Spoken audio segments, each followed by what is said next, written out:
¿Qué tal? Vamos a hacer un ejercicio de caída libre. Vamos a hacer un primer ejemplo. Lo primero que tenemos que hacer es leer el enunciado. Como lo he dicho en otras ocasiones, se da lectura al ejercicio para identificar de la información explícita, implícita y requerimientos que da el ejercicio. Nos dice que una persona se deja caer en caída libre. Eso quiere decir que su velocidad inicial vale 0. En el instante de tiempo igual a 0. Puesto que está cayendo en caída libre, no actúa ninguna fuerza de él, excepto la fuerza gravitacional. En la estratosfera la densidad del aire es muy baja, por lo tanto se desprecian los efectos de fricción. Y nos dice que después de 40 segundos alcanzó su velocidad máxima. No la conocemos. Vamos a poner su velocidad. Esa no la conocemos. Después de 40 segundos. La pregunta es ¿cuánto vale esa velocidad? Entonces ya tenemos información explícita, los 40 segundos, el requerimiento y lo que no nos dice, pero podemos inferir si es caída libre, parte desde el reposo. Bueno.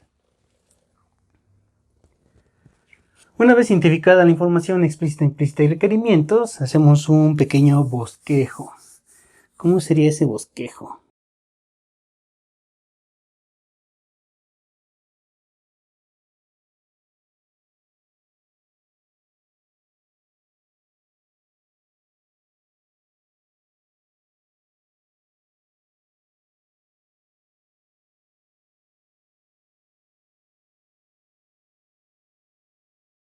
Una vez que hemos hecho el bosquejo representando la situación para tener una idea más clara de lo que está planteado el problema, la pregunta es ¿qué ecuaciones tenemos para resolver el problema? Y pues son las mismas ecuaciones del movimiento rectilíneo uniformemente acelerado, solo que cambiamos la dirección del movimiento. En vez de ser en el eje horizontal, como se ha estudiado, lo que hacemos es ahora moverlo en el eje vertical. Entonces las ecuaciones que tenemos son las mismas.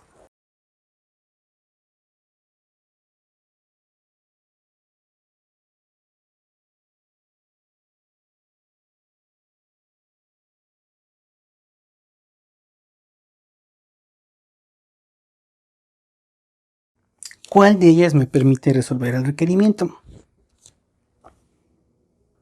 Con esto puedo determinar la velocidad final, porque la velocidad inicial vale 0. Tengo el tiempo. Muy bien, parece que de aquí lo puedo hacer. Veamos otra ecuación. De esta lo puedo hacer.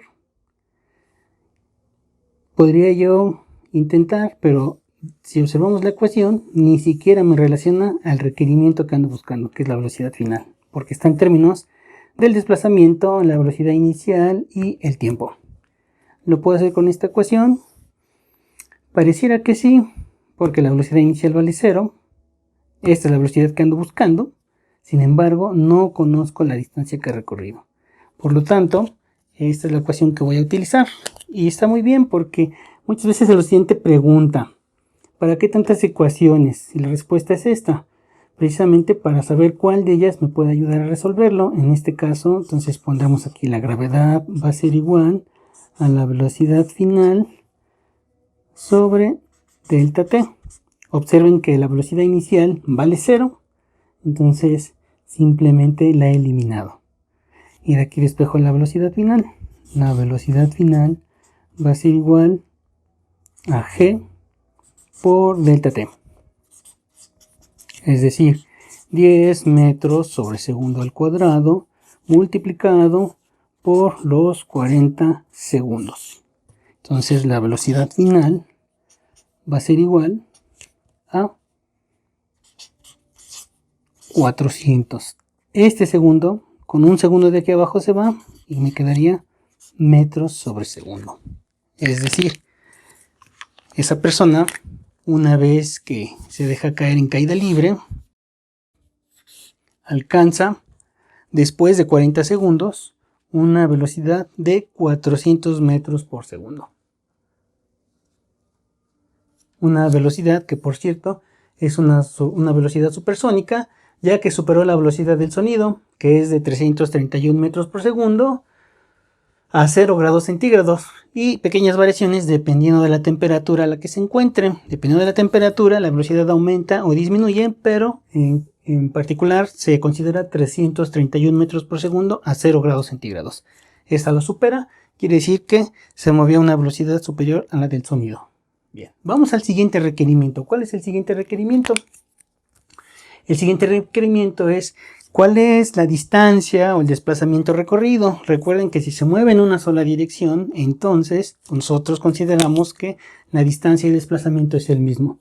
El otro requerimiento entonces es ¿cuál es la distancia que recorrió? Regresemos otra vez a nuestro estuche de ecuaciones. De estas ecuaciones y con este valor que ya tengo, ¿cómo puedo determinar el desplazamiento que ha recorrido?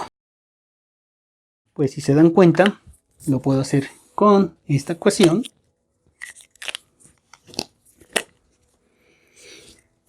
Y también lo puedo hacer con esta ecuación, ya que ahí está el parámetro que estoy buscando.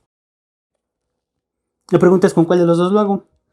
Y la respuesta es que lo puedo hacer con las dos.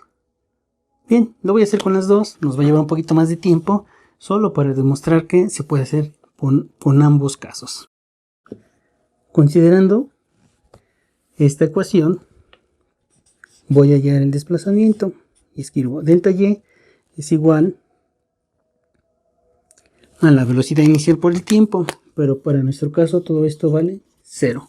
¿Por qué? Pues porque la velocidad inicial vale 0, entonces simplemente me quedaría 1/2 de g por delta t al cuadrado.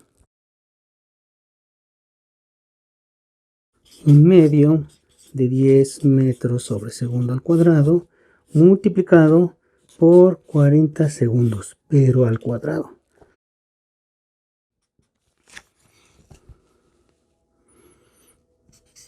$10 entre 2 sería 5 metros sobre segundo al cuadrado, que se va a multiplicar por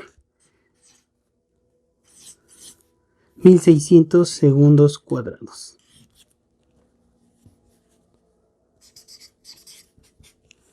Esto sería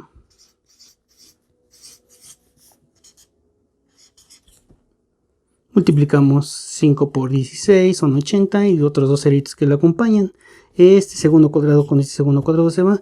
Me quedan 8000 metros o bien 8 kilómetros. Veámoslo con la otra ecuación, con esta. Si lo hacemos con esta ecuación, aquí nuevamente la velocidad inicial se hace 0. Y entonces al resolver tendría yo lo siguiente. Delta y va a ser igual a la velocidad final al cuadrado sobre 2g. Que al sustituir me quedaría como 400 metros sobre segundo elevado al cuadrado. Todo eso sobre 2 por 10 metros sobre segundo al cuadrado, que es la aceleración. Abusados con lo que voy a hacer. 400 al cuadrado, ¿cuánto es? Sería 4 por 10 a la 2. Entonces sería 16 por 10 a la 4.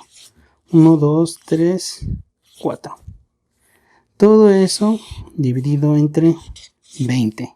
En el numerador son metros cuadrados sobre segundo cuadrado. Y en el denominador solo son metros sobre segundo al cuadrado.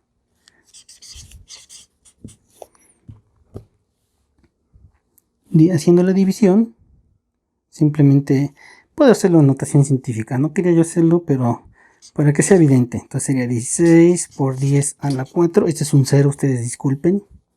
Sobre 2 por 10 a la 1. Hago extremos con extremos, medios con medios para las unidades. Y tendré yo aquí entonces metros cuadrados por segundo al cuadrado entre metros sobre segundo al cuadrado. Estos dos se van, y de aquí se va uno con el de acá, y solo sobreviven metros. Quiere decir que 16 entre 2, pues es 8. Por 10 a la 3, porque 4 menos 1 sería 3. Y la unidad que sobrevivió son metros, que es exactamente lo que habíamos determinado en la parte de allá arriba. Es decir, las dos ecuaciones permiten hacer lo mismo. Bien, entonces, ¿qué podemos concluir de esto? Esto explica por qué se lanzó esta persona desde 39 kilómetros, puesto que para poder descender en caída libre y poder superar la velocidad del sonido requería una altura o un desplazamiento de 8 kilómetros. Obviamente que para que pueda abrir su paracaídas necesitaba estar a una altura superior. Uno podría pensar pues que se vaya a 16 kilómetros, pero también necesitaba eliminar los efectos de fricción, porque si no se eliminaban los efectos de fricción no podría superar la velocidad del sonido. Así que pues esta es una situación que se presentó por ahí de 2012, muchos de nosotros fuimos testigos y bueno, es aquí donde vemos un poquito de física de esa situación real que vimos en el 2012. Espero que les haya gustado el ejercicio. Muchas gracias.